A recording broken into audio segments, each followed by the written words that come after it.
as a company trying to secure my data, secure my network, as it is, I'm being recommended a whole bunch of tools, the SIEM platforms and other platforms. Here is another threat that I have to deal with.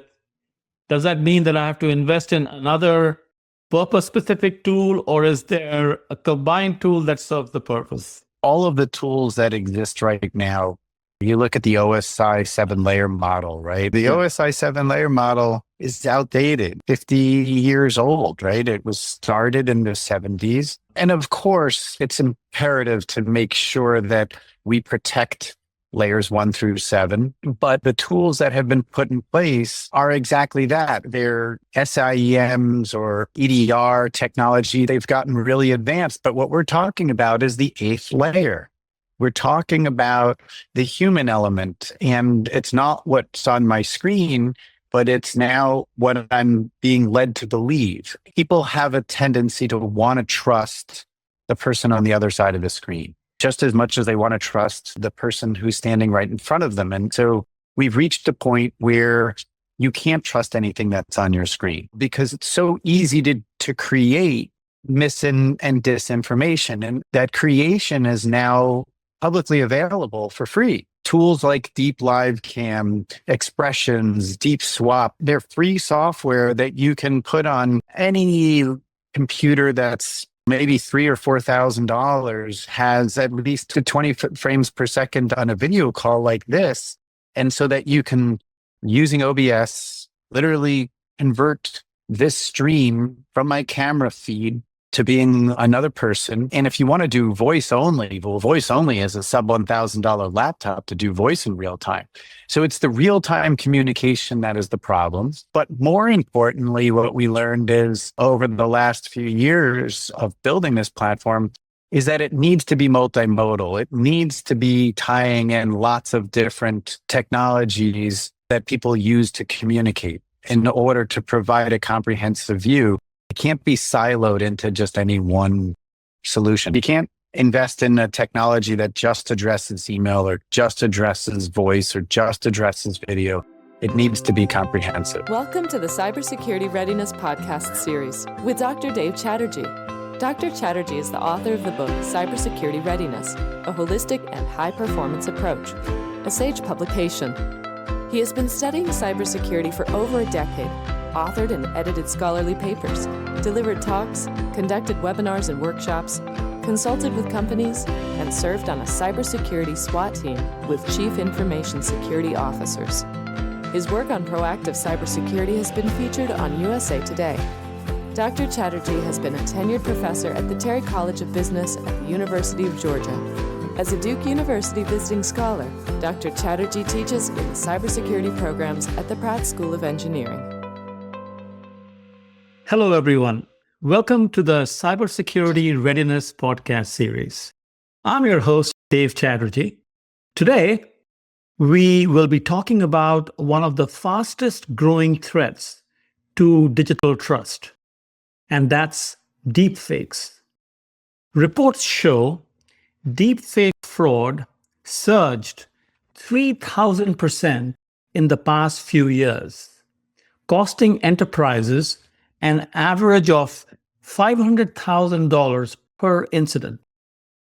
Gartner recently reported that about 2/3 of organizations experienced a deepfake attack in the past 12 months.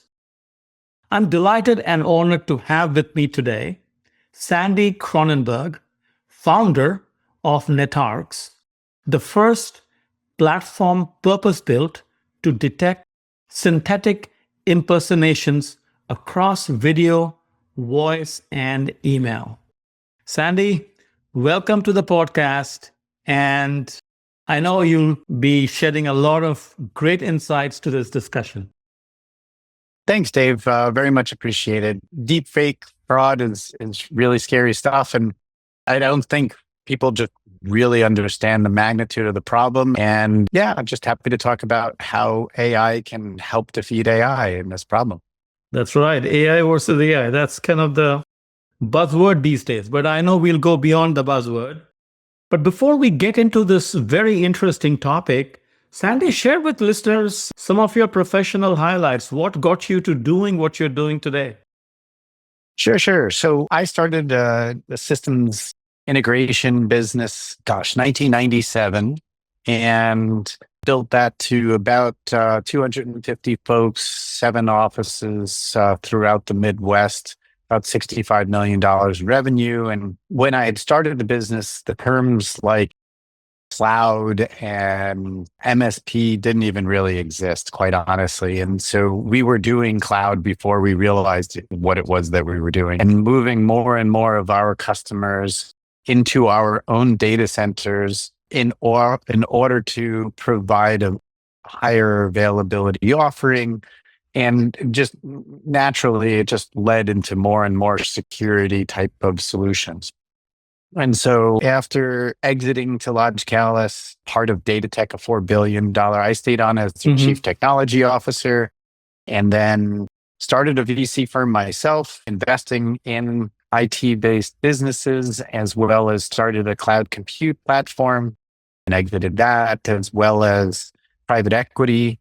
And it was at my private equity firm where we experienced a number of probes, but it was a lot of vendors and associates that we were starting to see, suffering from deepfake and social engineering attacks.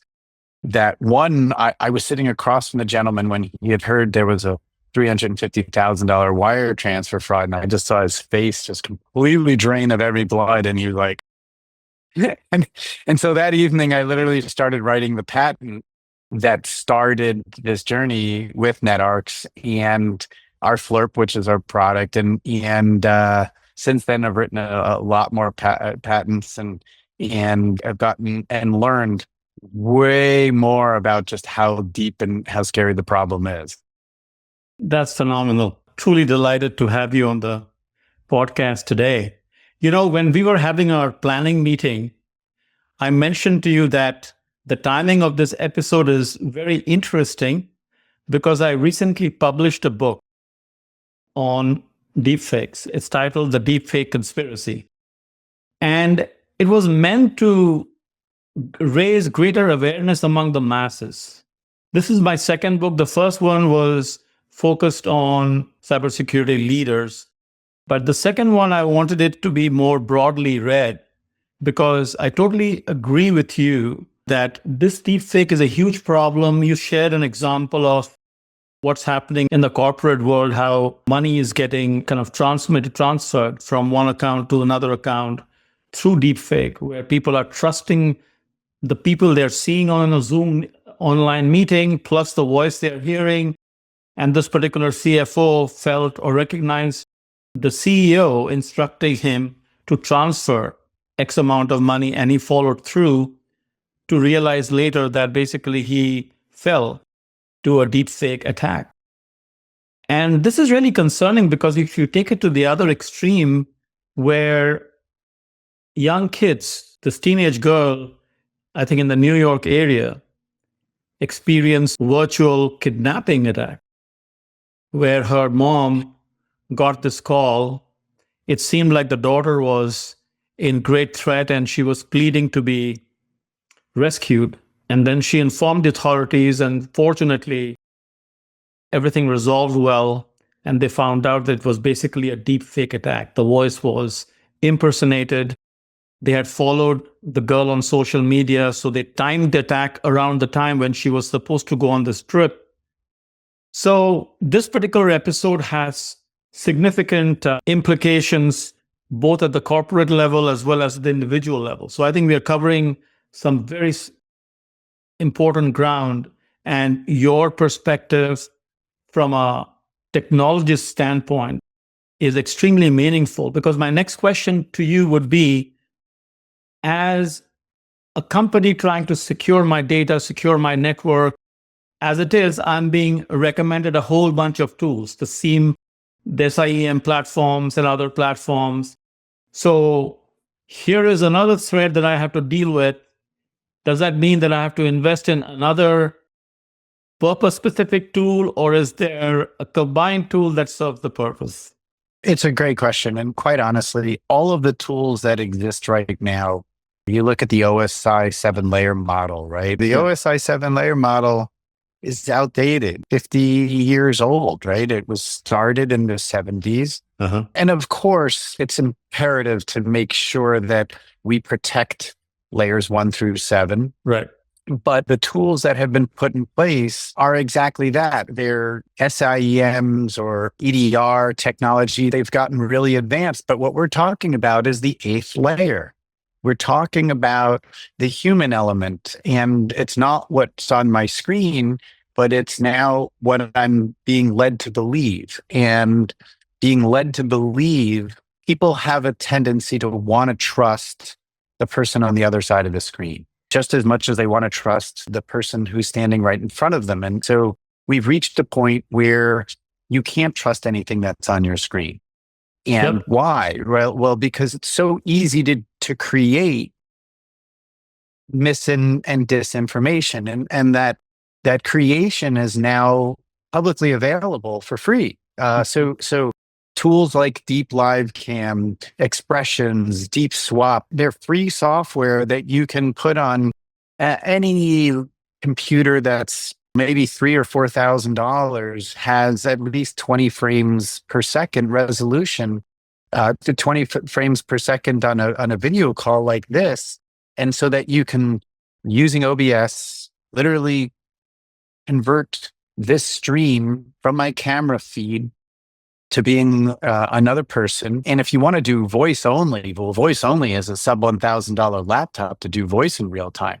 So it's the real time communication that is the problem. But more importantly, what we learned is over the last few years of building this platform is that it needs to be multimodal. It needs to be tying in lots of different technologies that people use to communicate in order to provide a comprehensive view. It can't be siloed into just any one solution. You can't invest in a technology that just addresses email or just addresses voice or just addresses video. It needs to be comprehensive. Exactly. Because you do not want to, or from a consumer standpoint, from an organization standpoint, they rather not have to manage too many tools as compared to have one or two integrated tools, if the extent to which that's possible. So let me share with you another real incident or real scenario. I'm currently working on a consulting project advising a company how to secure their enterprise. And I was going through my framework, the commitment, preparedness, discipline framework, to guide them on the various aspects of creating and sustaining a high-performance information security culture. And as you may have seen when we were doing the introductory meeting, these 3 dimensions of my framework are associated with several success factors. Several of them are technical in nature. Several of them are leadership, behavioral oriented. And then there are several that focus on institutionalizing the processes, institutionalizing behavior. In other words, trying to enforce a certain disciplined approach to security readiness. So as I'm going through that exercise, the question that came to my mind is, have I addressed the deepfake threat scenario? And so I went back to the drawing board to review that where exactly would deepfake feature, at what level? Like you talked about the 7 or 8 layers of the OSI framework. I was thinking in terms of securing the data, securing people, securing processes, securing networks. And as I was mulling through these different scenarios, it just dawned on me that deepfake is literally the first level of threat that we have to address. Because if we allow this spurious data, whether it's audio, whether it's video, whether it's any other form, allow it into our system, it creates all kinds of problems. So it almost seems like the tool that detects deepfake and thwarts these threats needs to be placed above the other tools that are already in existence in terms of monitoring different types of threats, providing intelligence, remediating these threats, like we talked about the SIEM tools. So once again, I come back to the same question. If I am going to be the purchaser, or I'm thinking to buy technology that will protect my organization from deepfake attacks, how should I go about making the selection? What steps should I follow? Great question. And so that was actually part of the first patent that we wrote. We've subsequently written 5 more that get really, really deep into the weeds. But effectively, what you're referring to, what we look at as we are ingesting lots of digital signals.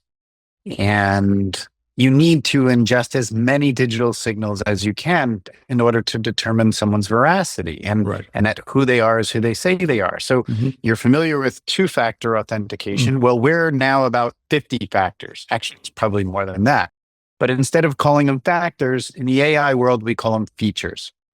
So we take each digital signal, and it could be as basic as an IP address or a GPS location.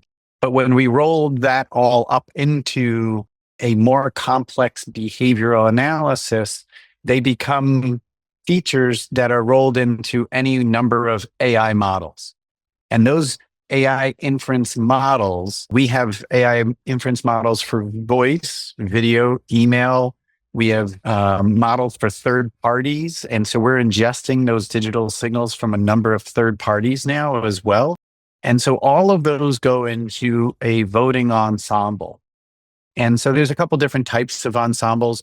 We're at a little bit simple right now with voting ensembles, but eventually we're going to get into more complicated, more automated stacking ensembles. But basically what that means is we're taking all of that metadata and the metadata inference plus the analytic of the video and voice in an actual live call. So the metadata I'm gathering prior to the call. And so that metadata, so let's say you and I set up an email for this meeting. We go back and forth, we pick a time, then we go and put it into our calendar. So there's a little bit more metadata because I've also got the email metadata and the headers. So I've got the SPF, DKIM, origin, IP address, GPS. I can look in to see if there's any abnormal behavior. How many times have I communicated with you? Then we put it in the calendar. Then we hop on this call, which again, I've got even more metadata that I'm adding to my inference. And then I have a bot that actually joins the call, and that bot is taking video and voice samples. And all of that together goes into a voting ensemble to update our FLIRP, which is a visual indication of threat that's right on screen. And if you think about it, most people don't actually interact with security other than a username and password, right? I mean, quite honestly, maybe some people have, the 6-digit token codes or hardware keys. But the point though is this is a visual indication of threat, and we're expanding it much more than just the real-time deep fake.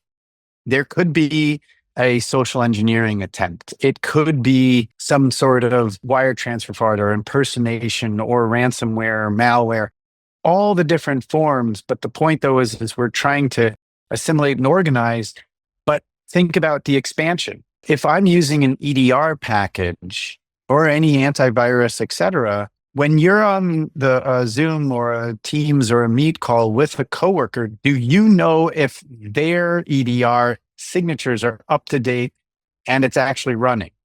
So you don't even have confidence that the security policies of the corporation are even being met. And so this FLIRP is what we call it, actually does give you that visual indication of threat. And that's essentially where we need to go. We need to being able to provide users visual feedback real time, right away, that all of the checks that we can possibly make and give them a visual cue. No different than when I walk down the street and I recognize you and it's Dave. Why? Because Dave's got brown hair and glasses, and I recognize all those signals, and I can actually process that and realize and recognize and wait, right? And how are you? And know that you are who you say you are. Unless you're some, Mission Impossible guy wearing a face mask and all the other stuff, right? But the point though is from a digital signal perspective, we need to provide people those tools. And quite honestly, 99.9% of organizations have nothing in place right now for voice and video. That's my hunch. I'm interested that you would validate that. Recently I was in a Zoom call with a group of people that I was trying to do business with, and none of them would turn on their video.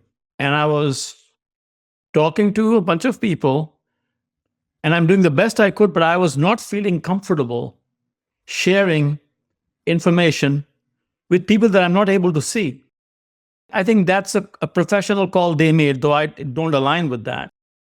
But I definitely see that I would like to have a Zoom platform or any other communication platform that I'm using that would signal me that this is a suspicious call, that you should not continue with this discussion until the other party has taken steps to remove that suspicion. Now, I'm talking about this conceptually. You are the technologist and you described your technology extremely well. In fact, I want to mention to listeners that Sandy will provide a video that showcases how the technology works. And you'll be able to watch the video once we release the podcast. So we're going to do that. But Sandy, so I'm trying to conceptually understand that down the road, are we going to see platforms such as Zoom and others that will provide us with the guidance or with the capability whereby we feel comfortable engaging in these discussions? Or is there a different technological route we need to go from an organizational standpoint to protect us from different types of deepfake attacks? So that's a great question. And quite honestly, that's what we get all the time is, aren't you worried about Zoom launching their own and Microsoft launching their own? And quite honestly, go right ahead. The problem is that, again, they're acting in a silo. And so whether or not it's the individual organization, such as Zoom or such as Microsoft or Google, and or it's the actual mode of communication, whether it's email or video conference or a text message, we've got Android and iOS apps so that you can actually make a call or a text message someone to confirm it truly is a coworker, a client, a vendor. And so even if a Zoom comes out with something, it's unfortunate that it's siloed. So yes, while they can provide the video inference as to whether or not the caller may or may not be real or fake, it's lacking contextual awareness of all the other forms of communication, because the days of the Nigerian prince saying, "Hey, I've got all this money for you, please send it to me," are over. The attacks are extremely comprehensive and complicated. I'll give you an example of one that happened to us. So my accountant, in-house accountant, receives an invoice that she believes to be accurate, because if she looks lower on the email thread, she's got fake email response that it's from me. And it's got very contextual information on closings and dealings that we have, and an invoice for 60 grand. And so it's got a phone number in there, and she sees that the W-9 was wrong. So she calls the W-9. She calls the number that's listed and says, "Hey, you have the W-9. We're actually an LLC as opposed to a partnership." And, someone answers. "Oh, we'll change it," right? And so she then gets an email. And so you've now just crossed different modes, and they get more and more complicated. So when it came for an approval, of course, I denied it. But the point, though, is you have this wasted effort and all of these interactions if you don't address every mode, every channel, and have processes and procedures to address it. But some of those require some changes. So as an example, we would require, if you're going to have an exchange of wire transfer information, you can't just do it via voice anymore. You get on a video call, you see the person, so you can have the FLIRP give you the inference as well as the confirmation of the numbers. by just doing a phone call, it's not acceptable. You have to make some changes, but they're very frictionless. And the fact that the platform itself that you employ needs to not require passwords or extra steps. It's just the ability that I have right now of hopping on this call, it immediately is on screen. There's no extra passwords or login. And that's because we're fortunate and we're able to lean on blockchain. And so blockchain technology and its encryption and scalability and security solutions have really added to our offering and removed any of that client friction. Yeah. Well, that's great. And I commend you and your team for, coming out with this platform. I guess the question is, as you said, that you have to constantly train these tools that do the job. And you have to constantly ingest new data, quality data, because subscribers are increasing and people are coming up with new ways of causing fraud. So is subscription the right word? You subscribe to a platform? Yeah, it's a SaaS offering for sure. Okay. So you subscribe to the platform, then I, the consumer, don't have to worry about you keeping up with the state-of-the-art technology, that you have the latest data in there to proactively thwart different types of deepfake attacks. Is that a fair assumption? It's a great question. Think of it like the old antivirus days, right? Yeah. Where they would just constantly come out with new signatures when they detected a new threat. And so what we're seeing is the AI generation tools keep evolving. So deep live cam upgrades from 2.1 to 2.2. And then the inference models that we're using, again, we're using over 50 different features, but specifically of those 50 different features, we're using 4 different manufacturers. We're ourselves as some of the video inference, and we're using 3 other video inference manufacturers. And the 3 other video inference manufacturers, and each of them have a couple different models. And so we're currently using, I don't have 11 fingers, but if I look at all those inference models, the 11 different inference models, we have some redundancy. We have 2 LAAs, 2 GANs, an RPPG, and all these ones called face swap, and all these different algorithms. When Deep Live Cam upgrades from 2.1 to 2.2, we'll see 2 or 3 of them at any point in time just fail. They stop working. And you're just like, oh my gosh. Right. So we are immediately reaching out and letting the third-party manufacturers and or retraining models ourselves based on new feedback, new data from Deep Live Cam 2.2, for instance. And so this is the rat race. The game is afoot, right? And so we have to stay ahead of it. And what we've decided to do is not only by creating these inference models and ingesting all this additional metadata, we've now partnered with, and now we have a total of 4 different companies with 11 different models, and we'll over time just keep adding more and more.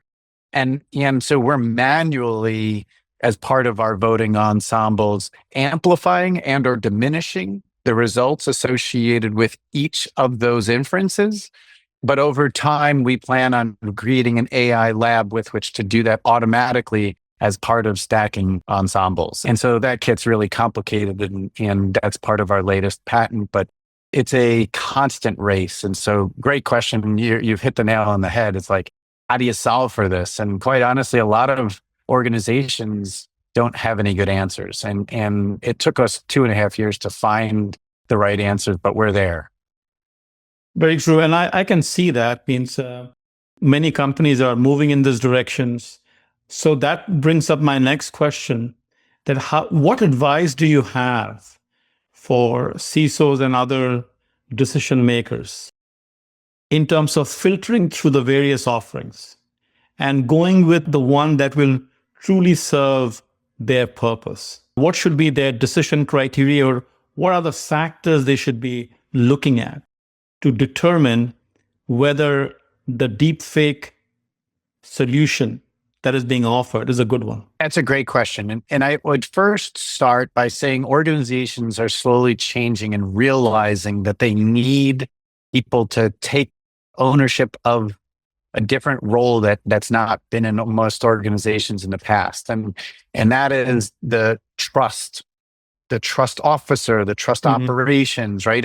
And so depending on the organization, whether it's really heavily financed and huge exposure versus less exposure, and the thought is that we've built a tool that helps organizations with disinformation security. So our disinformation security tool helps a trust operation. And so the trust operation in the organization, it could either be an overlay to all the other existing business units, or it's a separate brand new business unit. Like Salesforce just hired a chief trust officer, right? So this is now evolving and emerging. And so you say, okay, how do I address this problem? It's like you first have to identify for this trust organization, what are the main weaknesses or pain points? And the ones that we're seeing, there's 4. And so we're seeing a lot of HR problems, HR interviews specifically. Everyone's afraid of hiring a North Korean bad actor right now. The second problem is finance, and specifically financial and executive approvals. So that's a big problem. The third is regulatory and compliance. And so that typically falls right in line with the CISO and the IT organization in that regulatory and compliance for that specific vertical business. And then lastly, the chief marketing officer is now getting involved. And you're like, what, right? How? This is technology. Well, brand and brand protection is a huge problem. And so making sure that whatever's on your screen is real, well, you need to be able to identify if that social media post is accurate or not. Is it really your CEO who's in the bar dancing on this? You know what I mean? So you've got to cross all 4 of those platforms in order to identify for your organization the tools that can easily fit into your workflow and identify the use cases or the fact patterns that can work in your organization. And so once you've identified fact patterns, and we've built a number of, I guess you would say, data sheets for different vertical markets, for different orgs to try and help them with these fact patterns so that they can realize, oh crap, is that how they're fleecing money from us, right? So these fact patterns, they get really complicated and it's such an interesting business.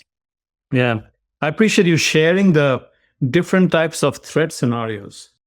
Whether you're hiring new people, talking about hiring, I was attending a conference the other day, a CISO conference, and one of the speakers said that these days when they are doing online job interviews, they are having to deal with a situation where the interviewee is receiving help, is getting prompted by an AI tool.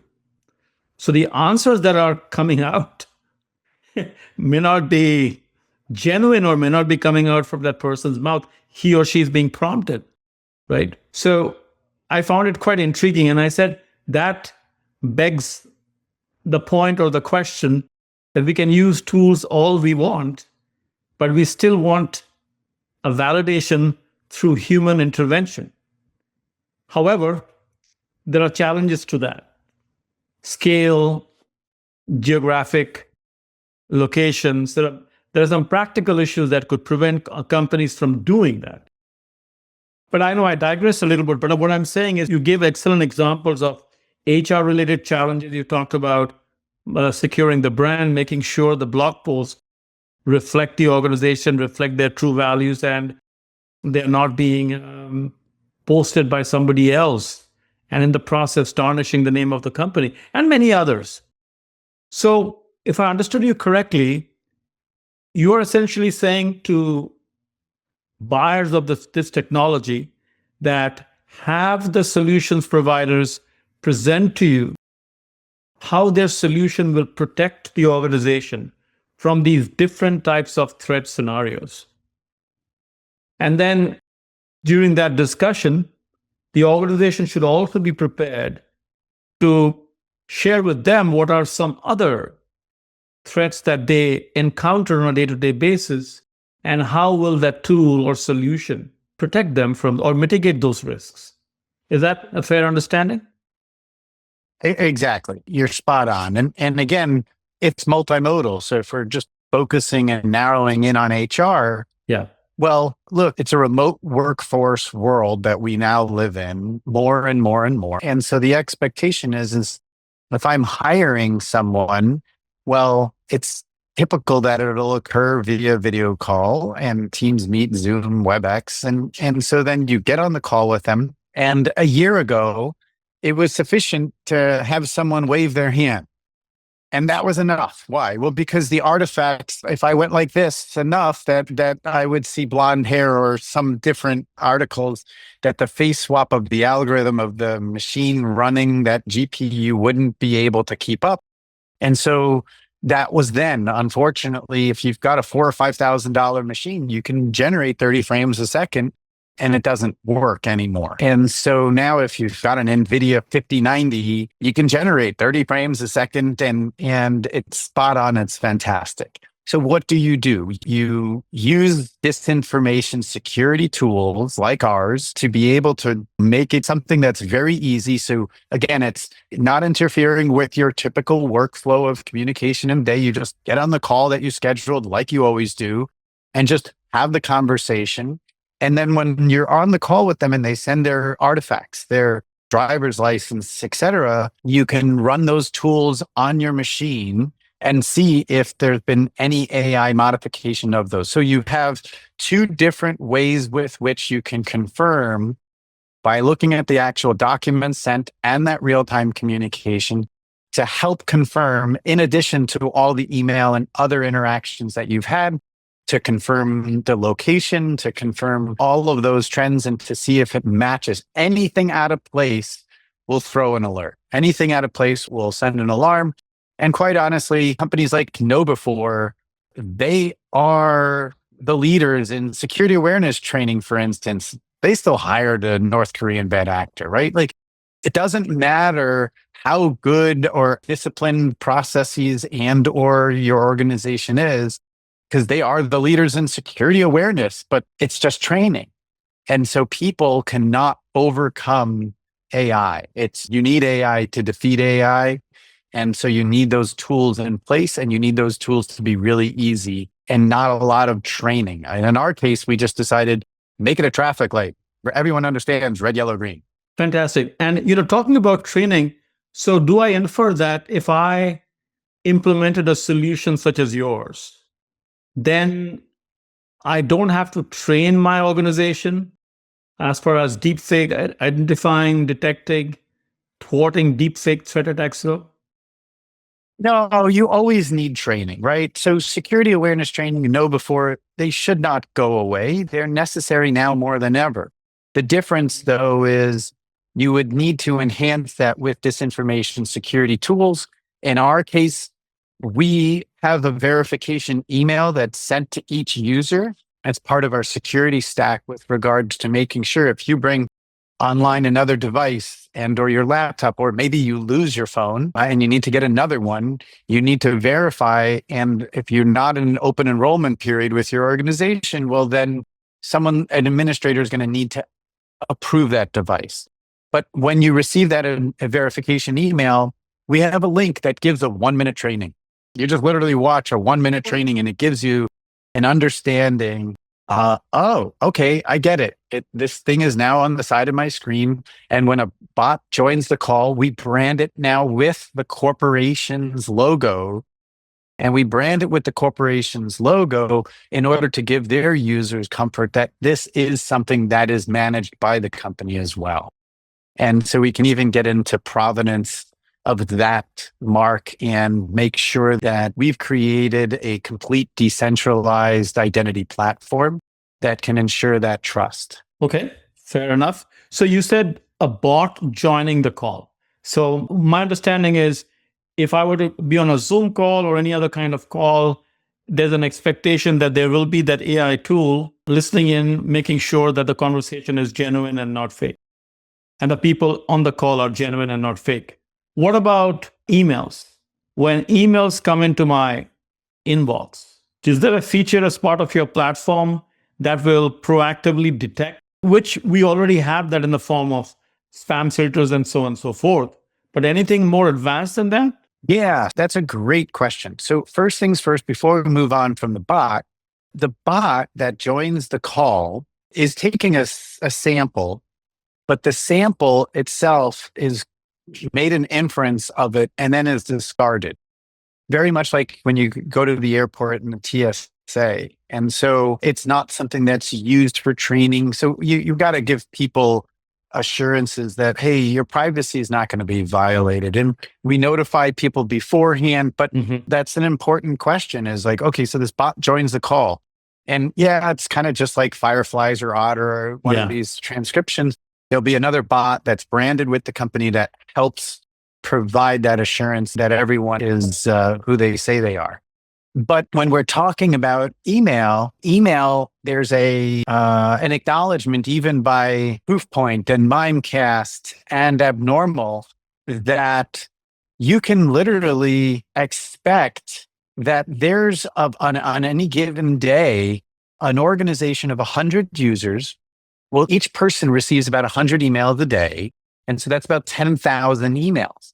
And so on a company of 100 people, they're having on any given day, 10,000 emails, six emails that are malicious in nature, that are phishing, will get through their filters. They've all acknowledged it. And there's many studies that have been published to that effect. So how do you overcome that? Well, if you can see my screen right here, and you can see the flurp is on the side of the screen. And so if I switch to a different user, that inference is being checked in real time. And so here from Mike Morley, right, sent this email, and I can actually view the connection with Mike Morley. And so what is this doing? This is actually going to my administrative backend and the dashboard that users have access to. And you can see I've had 1,000 emails. I've had 6 inbound, a few outbound text messages, all these calls, inbound and outbound. And I've been on 407 video calls with. So the point that I'm simply trying to show is the fact that it's multimodal and contextual. This social graph that's being shared, that social graph is not something that you can do with traditional phishing solutions. So our solution is not an anti-phishing solution. But of the 6 emails that get through, we'll catch another 2, 3 of those emails. And we hope over time we're creating more and more of a social graph and ingesting more and more digital signals to eat away and maybe catch 3 or 4 or 5 of those emails. And so the point is that you really need to have something that is addressing all different forms of communication and having the awareness. These are coworkers, clients, and vendors. And right now, none of the phishing solutions, the anti-phishing solutions can do that. Okay. And so that's why this is additive. Well, this has been a fascinating discussion, Sandy. Thanks for all your insights. And I wish we could continue this discussion, but we are running short of time. So in the interest of the remaining time that's left, why don't you summarize some key takeaways for listeners, especially from the standpoint of those who are on the fence of what to do with this threat? How should they go about considering solutions? And finally, to be able to adopt these solutions seamlessly, what's the nature of preparedness they need to have from an organizational standpoint? Quite honestly, it's something that it's a great question because we're seeing a lot of organizations don't have any budget for any new security tools. And we're a very cost-effective solution. But what we're seeing is the dramatic increase in damages done. So, you saw the $25 million that was wired out from a ROOP. And then MGM, they must have had $150 million impact to their organization, not to mention reputation. Ascension last year was a $1.5 billion. My expectation is in the next year, you're going to see a 10x increase on a damage. There's going to be that COVID Zoom moment, right? Like where Zoom went through the roof because there was this event. And And so what we're seeing is it's not hard for an organization to implement, at least for their VIPs. The few people that first and foremost need to be addressed in those trust operations, the few people in HR and finance and that can protect an organization. That's the kind of adoption that we're seeing first, whereas somewhere between 10 and 100 users in most organizations, they implement. It's extremely cost effective for them. And it's a way in which they can protect from those common incidents. And over time, they'll continue to grow and more with the platform and protect the entire organization. Well, Sandy, it's been truly a pleasure. Thank you for your time. And I look forward to another sequel with you. Fantastic. You too. The information contained in this podcast is for general guidance only. The discussants assume no responsibility or liability for any errors or omissions in the content of this podcast. The information contained in this podcast is provided on an as-is basis with no guarantee of completeness, accuracy, usefulness, or timeliness. The opinions and recommendations expressed in this podcast are those of the discussants and not of any organization.